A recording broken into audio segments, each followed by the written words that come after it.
Assalamualaikum warahmatullahi wabarakatuh. Apa kabar anak ibu semua kelas 7 MTS? Semoga kita semua dalam keadaan sehat walafiat dan selalu dalam ridha Allah SWT. Amin ya rabbal alamin. Jumpa dengan Ibu Ainil Husna dalam mata pelajaran SKI. Anak ibu tahu kan pelajaran SKI yaitu Sejarah Kebudayaan Islam. Kemarin kita sudah belajar melalui penugasan ya anak ibu. Sekarang kita belajarnya melalui video pembelajaran, di mana materi kita kali ini yaitu strategi dakwah Nabi Muhammad SAW di Mekah.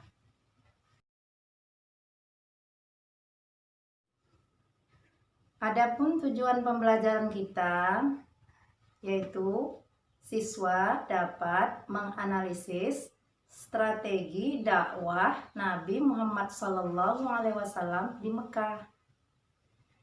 Telah kamu ketahui bahwa Nabi Muhammad SAW diangkat menjadi Rasul pada usianya 40 tahun, bertepatan dengan tanggal 17 Ramadan tahun 40 setelah kelahiran Nabi Muhammad, atau bertepatan dengan tanggal 6 Agustus tahun 611 Masehi. Dengan didatangi oleh malaikat Jibril dengan membawa wahyu pertama yaitu surat Al-Alaq ayat 1 sampai 5 di Gua Hiro. Setelah Nabi Muhammad menerima wahyu pertama, Nabi Muhammad menanti-nanti kedatangan Jibril lagi. Maka Nabi Muhammad SAW menunggu Jibril lagi dengan mendatangi Gua Hiro kembali. Maka setelah dinanti-nanti, akhirnya Nabi Muhammad SAW mendengar suara dari atas langit. Lalu Nabi Muhammad melihat ke atas. Apa yang terjadi? Nabi Muhammad setelah melihat ke atas, Nabi Muhammad bergetar badannya.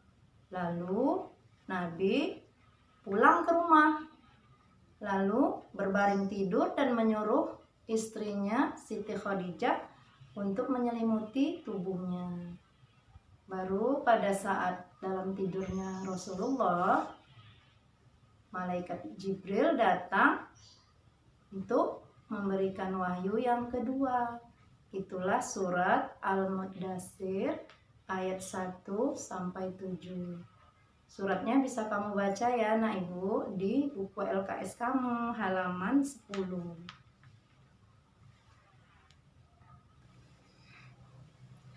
Sejak turunnya surat kedua, mulai saat itu Rasulullah SAW mulai berdakwah kepada yang pertama keluarga terdekatnya, sahabatnya. Maka masuk Islamlah 4 orang yang mula-mula, yaitu yang pertama istrinya Siti Khadijah. Dia tergolong dari wanita dewasa pertama.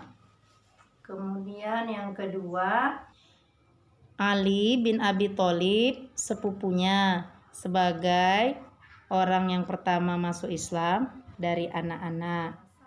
Ketiga, Zaid bin Harisah, budaknya, dari golongan hamba sahaya. Keempat, Abu Bakar As-Siddiq, sahabatnya, dari laki-laki dewasa. Melalui mereka berempatlah dakwah Islam mulai berkembang.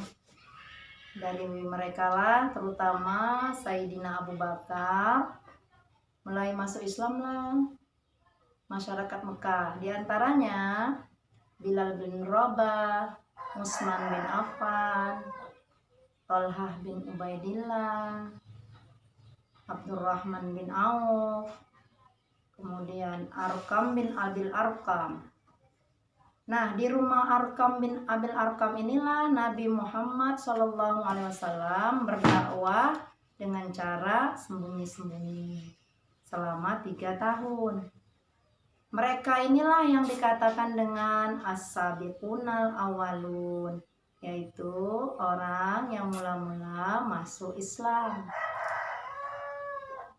Setelah turunnya surat Al-Hijr ayat 94, mulailah Nabi Muhammad SAW berdakwah secara terang-terangan. Maka orang yang pertama menentang dakwah Rasulullah itu tidak lain adalah Abu Lahab, pamannya sendiri. Sehingga turunlah wahyu Allah untuk mengancam pamannya Nabi yang bernama Abu Lahab dengan turunnya surat Al-Lahab ayat 1 sampai 5. Bisa kamu baca di halaman 11 ya nak ya. Jadi ada 2 orang paman Nabi yang sama-sama tidak masuk Islam, tapi sikapnya berbeda dalam Islam ini. Yang pertama, pamannya yang bernama Abu Thalib. Paman Nabi ini dia tidak mau masuk Islam sampai akhir hayatnya, tapi dia membela Nabi terus, mendukung Nabi terus sampai akhir hayatnya, namun tidak pernah masuk Islam. Sementara pamannya yang Abu Lahab tadi sikapnya sangat menentang Islam, mengancam Rasulullah, bahkan sampai ingin membunuh Rasulullah. Tahun demi tahun dijalani Nabi Muhammad SAW dan kaumnya, kaum muslimin, dengan penghinaan, siksaan, bahkan ancaman pembunuhan kepada diri Nabi dan juga diri kaum muslimin.